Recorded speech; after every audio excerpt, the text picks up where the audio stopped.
Welcome to the Leo. ఎన్నికలు దగ్గర పడే కొంది జగన్మోహన్ రెడ్డికి షాక్ మీద షాకులు తగులుతున్నాయి.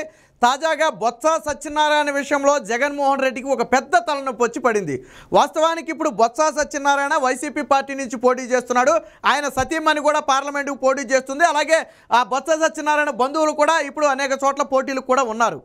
అయితే ఇప్పుడు బొత్స బీజేపీ వైపు చూస్తున్నాడా అంటే ఎస్, అవుననే సమాధానం వస్తుంది. ఎందుకని అంటే ఇక్కడ గెలవలేనేమో అనే భయంతో కాదు, కానీ బొత్స మీద ఒక అవినీతి ఆరోపణ అయితే రావడం జరిగింది. దానికి సంబంధించి ఢిల్లీ నుంచి విచారణ చేయాలని చెప్పి ఒక లేఖ కూడా రాష్ట్ర ప్రభుత్వానికి వచ్చింది. వాస్తవానికి దీన్ని అంతటిని కూడా కొద్దిగా తొక్కుపట్టారు బయటికి రాకుండా. ఇక అసలు మ్యాటర్లోకి వెళితే సింగంశెట్టి శ్రీనివాస్ అనే ఒక ఎక్స్ జవాన్, అంటే మాజీ సైనికుడు, నాయక్ ర్యాంక్ ఉన్నటువంటి సైనికుడికి 1997లో ఈ డిఫెన్స్కు సంబంధించి ఆ సేవలు చేసిన వారందరికీ కూడా తర్వాత రిటైర్ అయిన తర్వాత కొంత ల్యాండ్ అనేది ఎలోకేట్ చేస్తారు. అలాగే 4.75 ఎకరాలను చీపురుపల్లిలో అయితే ఈ మాజీ సైనికుడికి కేటాయించడం జరిగింది. ఇప్పుడు ఈ 4.75 ఎకరాలను బొత్స సత్యనారాయణ, అలాగే మేనల్లుడు ఆ చిన్న శ్రీను, ఇలా కొంతమంది కలిసి అక్కడ పార్లమెంట్ సభ్యుడు వీళ్ళందరూ కలిసి దాన్ని కబ్జా చేసే ప్రయత్నం చేస్తున్నారని చెప్పి కేంద్రానికి చెందిన ప్రధానమంత్రి కార్యాలయానికి ఒక లేఖ అయితే ఈ ఎక్స్ జవాన్ అయితే రాయడం జరిగింది. ఎప్పుడైతే ప్రధానమంత్రి కార్యాలయానికి ఒక లేఖ వెళ్ళిందో వెంటనే దాన్ని ఏం చేశారంటే ఆ డిఫెన్స్కి పంపడం జరిగింది. డిఫెన్స్ ఏం చేసింది, దాన్ని తిరిగి చిత్తూరు కలెక్టర్కి ఒక లేఖ పంపింది. మాకైతే ఒక కంప్లైంట్ వచ్చింది ప్రధానమంత్రి కార్యాలయానికి, పలానా సింగంశెట్టి శ్రీనివాస్ అనే వ్యక్తికి పలానా టైంలో 4.75 ఎకరాలను కేటాయించారు, బట్ అది స్కామ్ జరిగింది, కబ్జా జరిగిందని చెప్పి మాకు ఆరోపణలు వచ్చాయి. వెంటనే దీని మీద పూర్తి స్థాయి విచారణ చేసి నివేదిక ఇవ్వాలని చెప్పి చిత్తూరు కలెక్టర్కు ఏకంగా మినిస్ట్రీ ఆఫ్ డిఫెన్స్ నుంచే లేఖ రావడం జరిగింది.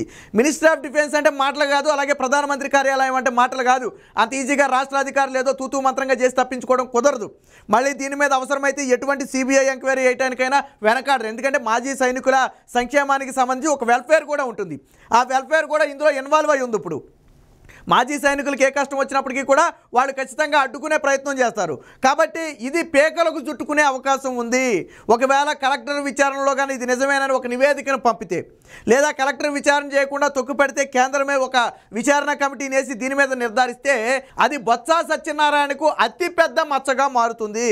వాస్తవానికి ఇప్పుడే విజయనగరం, చీపురుపల్లి లాంటి ప్రాంతాల్లో కొండలు గుట్టలు లాంటివన్నీ కూడా కొట్టేశారు. ఇసుకతో కలిపి చెట్లతో సహా ఏది ఆదాయానికి ఉపయోగపడుతుందో అన్నిటినీ కూడా కొట్టేశారని అనేక ఆరోపణలు ఉన్నాయి. బహిరంగంగానే బొత్స గారి మీద గతంలో రాజశేఖర రెడ్డి హయాం నుంచి కూడా అనేక వోక్స్ వ్యాగన్ కేసు దగ్గర నుంచి కూడా అనేక ఆరోపణలు ఉన్నాయి, మనందరికీ తెలిసింది. సో దేని మీద కనుబడితే, విజయనగరం లాంటి ప్రాంతాల్లో దేని మీద బొత్స కనబడితే దాన్ని కబ్జా చేస్తారని చెప్పి ఇప్పటికే ప్రతిపక్షాలు తీవ్రమైన ఆరోపణలు చేస్తున్నాయి. సరే, వాళ్ళది వీళ్ళది సంగతి కాసేపు పక్కన పెడితే, దేశానికి రక్షణగా నిలిచినటువంటి ఒక సైనికుడి భూమిని ఈరోజు కబ్జా చేయాలని ప్రయత్నం చేయడం అనేది అత్యంత దుర్మార్గమైనది. ఈ రాజకీయ నాయకుల్ని ఎదుర్కొనే సత్తా లేక కొద్ది పెద్ద వయసు ఉన్నటువంటి జవాన్ కావడంతో ఇక కేంద్రానికి ఒక లేఖ రాశాడు ప్రధానమంత్రి కార్యాలయానికి. బట్ ప్రధానమంత్రి కార్యాలయం దీన్ని అయితే ఒక సీరియస్గా అయితే తీసుకోవడం జరిగింది. సో దానికి సంబంధించిన లేఖలు కూడా మన దగ్గర ఉన్నాయి, ఒకసారి చూద్దాం. సో ఇది ప్రధానమంత్రి కార్యాలయానికి, ఇదిగో ప్రైమ్ మినిస్టర్ ఆఫీస్కి పంపినటువంటి జనవరి 10న ప్రైమ్ మినిస్టర్ ఆఫీస్కి పంపినట్టుగా ఒక స్టాంప్ కూడా అయితే వేయడం జరిగింది. సో ఇక్కడ చూడొచ్చు, Singamsetti Srinivasarao ex service man అని చెప్పి తన ఐడి నెంబర్ కూడా ఇచ్చారు.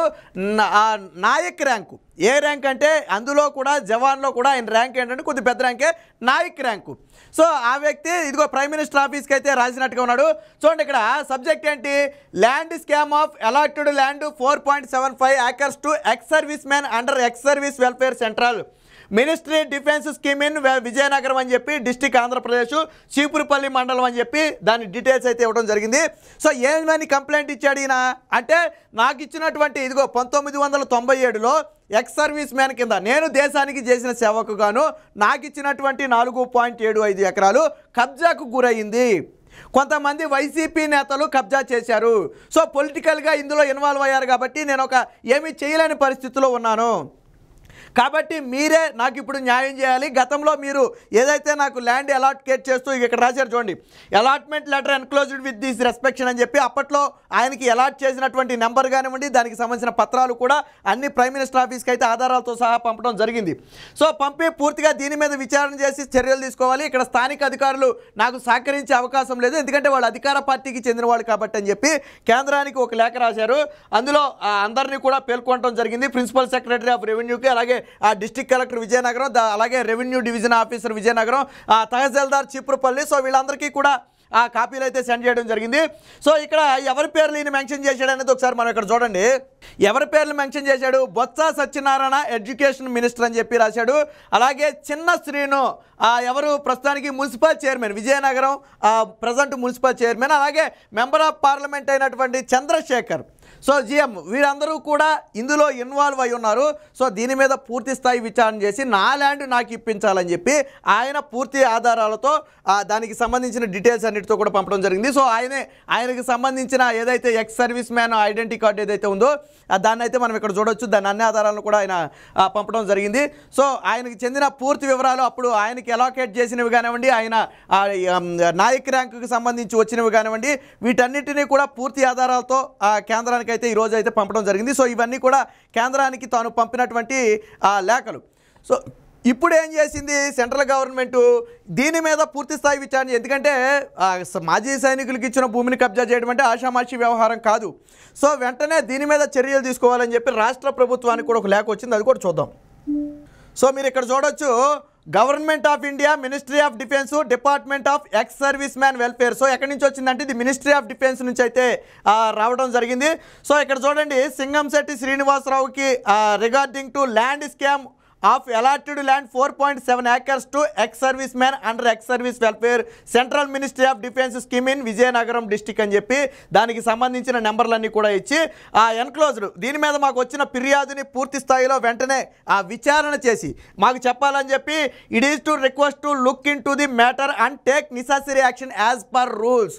ఒకవేళ నిజంగా కబ్జాకి కనుక గురై ఉంటే సంబంధిత వ్యక్తుల మీద కఠిన చర్యలు తీసుకుని ఆ ల్యాండ్ని ఇప్పించాలని చెప్పి కూడా దీంట్లో అయితే చెప్పడం జరిగింది. సో ఇది ఎవరికి వచ్చిందయ్యా అంటే టు డిస్ట్రిక్ట్ కలెక్టర్ చిత్తూరు అని చెప్పి, చిత్తూరు డిస్ట్రిక్ట్ కలెక్టర్కి అయితే రావడం జరిగింది. ఎప్పుడు వచ్చింది? జనవరి 12న వచ్చింది. అంటే జనవరి 10న ఆయన పంపితే జనవరి 12న వెంటనే 2 రోజుల్లోనే రావడం జరిగింది. వాస్తవానికి ఇది ఇప్పటి వరకు కొద్దిగా తొక్కు పట్టారు అనుకోకుండా, ఇప్పుడు ఇది బయటకు వచ్చింది. బట్ ఇప్పటి వరకు కూడా మనకి దీని మీద విచారణ చేసి కేంద్రానికి నివేదిక ఇచ్చినట్టుగా మనకైతే కనపడలేదు. సో ఖచ్చితంగా దీని మీద వాళ్లే రంగంలో దిగే అవకాశం ఉంది. డిఫెన్స్కు సంబంధించి వ్యవహారాలు కూడా చాలా సీరియస్గా ఉంటాయి, మనందరికీ తెలుసు. అవసరమైతే వాళ్లే ఒక కమిటీని వేసి అది కబ్జాకు గురైందా లేదా అనేది నిర్ధారిస్తారు. ఒకవేళ గురైంది అంటే సంబంధిత వ్యక్తుల మీద చట్ట ప్రకారం కఠిన చర్యలు డైరెక్ట్గా వాళ్లే తీసుకునే అవకాశం ఉంటుంది. అవసరమైతే లీగల్గా కూడా వాళ్లే మూవ్ అయ్యే అవకాశం ఉంటుంది. ఇప్పుడు ఏదైతే ఈ డిస్ట్రిక్ట్ కలెక్టర్కి ఒక లేఖ వచ్చిందో ఆ బొత్స సత్యనారాయణలో ఒక ఉనుకు పట్టుకుంది. ఈ కేవలం ఈ 4.7 ఎకరాలతో ఇది పోదు. ఈ తర్వాత తీగలాగితే డొంకంతా కదిలినట్టు ఈ 4.5 ఏళ్ళు 5 ఏళ్ల పాటు చేసిన అవినీతి అంతా బయటకు వస్తే ఏం చేయాలి అప్పుడు? అందుకనే ఒకవేళ ఇది మెడకు చుట్టుకుంటుందేమో, ఒకవేళ దీన్ని ఏదైనా సీరియస్గా తీసుకుని ఏ రాష్ట్రపతి కార్యాలయమో మళ్ళీ వెంటనే స్పందించినా, లేదా ప్రధానమంత్రి కార్యాలయమో లేదా డిఫెన్స్ కార్యాలయమో గట్టిగా స్పందించినా మనం ఇబ్బందులు పడతామేమో, పార్టీ మనుగడ కూడా ప్రశ్నార్థకంగా మారుతుందేమో, అది జగన్మోహన్ రెడ్డికి చెడ్డ పేరు తెచ్చిపెడుతుందేమోనని ఇప్పుడు బీజేపీలో చేరితే ఎంతో కొంత దీన్ని ఆపుకుని అవసరమైతే తిరిగి ల్యాండ్ ఇచ్చేసైనా సరే సెటిల్మెంట్ చేసేసి తప్పించుకోవచ్చు, మన మీదకు మచ్చ రాకుండా చేయొచ్చు. ఇన్నేళ్ల పాటు ఆల్రెడీ వోక్స్ వ్యాగన్ మచ్చ బొత్స సత్యనారాయణ మీద ఈ రోజుకి ఉంది. ఈ రోజుకి ఆయన జీవితంలో అతిపెద్ద మచ్చగా మిగిలిపోయింది వోక్స్ వ్యాగన్. సో ఇది ఇప్పుడు మాజీ సైనికుడు భూమి కొట్టేసానంటే ఇంతకంటే ఘోరంగా అయిపోద్దేమో నా పరిస్థితి అనే ఒక భయంతో ఆయన బీజేపీ పార్టీ వైపు చూస్తున్నట్టుగా కొన్ని ఆరోపణలు అయితే రావడం జరుగుతుంది. ఈ విచారణ కూడా జరగకుండా తమ అధికారాన్ని ఉపయోగించి వాళ్లే తొక్కుపట్టినట్టుగా కూడా పలువురు ఆరోపిస్తున్నారు. ఇప్పటి గతంలో కూడా అనేక సందర్భాల్లో మాజీ సైనికులకు ఇచ్చినటువంటి భూములను వైసీపీ నేతలు కొట్టేశారని అనేక సందర్భాల్లో మాట్లాడుకున్నాం. ఇప్పుడు తాజాగా బొత్స సత్యనారాయణ ఈ సింగంశెట్టి శ్రీనివాస్ అనే ఒక నాయక్ ర్యాంక్ ఉన్నటువంటి ఆ మాజీ సైనికుడి భూమిని కొట్టేయడంతో ఇప్పుడు ప్రధానమంత్రి కార్యాలయం దీన్ని కొంచెం సీరియస్గా తీసుకుంది. కలెక్టరేట్కి కూడా ప్రధానమంత్రి కార్యాలయం నుంచి అలాగే డిఫెన్స్ నుంచే డైరెక్ట్గా లెటర్ రావడం అనేది ఆషామాషి వ్యవహారం కాదు. తర్జన భర్జన పడుతున్నారు. ఏం చేయాలి? దీనికి ఏం సమాధానం చెప్పాలి? విచారణ చేసి ఏం చెప్పాలి? ఎందుకంటే ఆల్రెడీ కబ్జా అయిన మాట వాస్తవం. లేకపోతే ఒక ఎక్స్ సర్వీస్ మ్యాన్ ప్రధానమంత్రి కార్యాలయానికి లేఖ పెట్టి ఆధారాలు పెట్టి మీరు చర్యలు తీసుకోండి అని చెప్పాల్సిన అవసరం లేదు కదా. అందులో ఎటువంటి ఇది లేకపోతే అంటే మాటలతో అయ్యింది కాదు కాబట్టే తనను వేధిస్తున్నారని తప్పని పరిస్థితుల్లో ప్రధానమంత్రి కార్యాలయానికి అయితే లేఖ రాశారు. ఏది ఏమైనప్పటికీ మొత్తంగా ఈరోజు బొత్స సత్యనారాయణ మీద అతిపెద్ద ఆరోపణ రావటం, దీని మీద విచారణ చేయాలని చెప్పి కేంద్రం నుంచి లేఖ రావడంతో ఆయనైతే ఒక్కసారిగా ఉలిక్కుపాటుకు గురయ్యారు. దీంతో బీజేపీ వైపు చూసి లేదా బీజేపీలోకి ప్రత్యక్షంగా వెళ్ళకపోయినా కొంత వాళ్ళని దువ్వి వాళ్ళని సానుభూతి చేసుకుని ఏదో ఒకటి చేసి దీని నుంచి బయటపడాలనే ప్రయత్నం చేస్తున్నారు. అయితే బీజేపీ పార్టీలోకి వెళితేనే నాకు ఈ కేసు నుంచి విముక్తి వస్తుందేమో, లేకపోతే నేను చిక్కుకుపోతాను అనే ఒక భయంతో బీజేపీ వైపు చూస్తున్నట్టుగా తెలుస్తుంది. మొత్తానికి చూద్దాం ఎన్నికల్లోపు మరి దీని మీద విచారణ చేసి ఆ ల్యాండ్ అనేది స్కామ్కు గురైందా లేదా అనేది మరి కలెక్టర్ తేలుస్తారో, లేదా ఎన్నికలు కూడా ఉందని చెప్పి సాకు చెప్పి దీన్ని నెట్టుకుంటూ వెళ్ళిపోయే ప్రయత్నం చేస్తారో వేచి చూద్దాం.